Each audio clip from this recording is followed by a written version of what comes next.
今日帶大家行佐敦白加士街，有好多吉鋪啊，牛奶公司餐室，好多人排長龍。又有一間健兒寶靈街啊，而家都變咗賣底衫褲多。今日落雨，唔係太多人。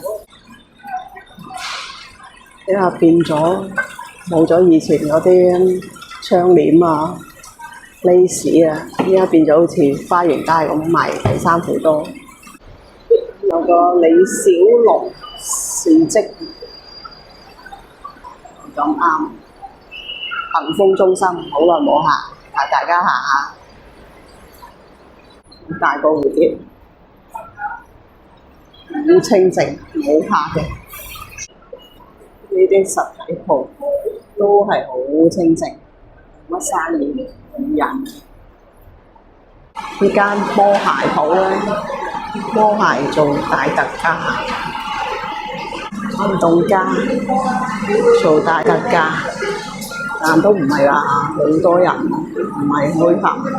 依家晏晝2點半，好清靜，成條咁都係間間都話一件不落。都係好清靜，冇人行。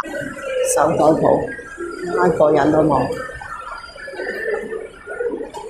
我估係二手店嚟嘅，好多 Chanel，呢啲話半價，係都冇人。李小龍成條巷個人都冇，有啲鋪頭應該係冇開門。黑掹掹啊！好多間都冇開門，誇張啊！啲店行即係唔使行，呢都冇開門，係啲精品首飾，依家係應該係水晶鋪，都係冇開。星期六都唔開門。李小龍片，好多人買去打卡。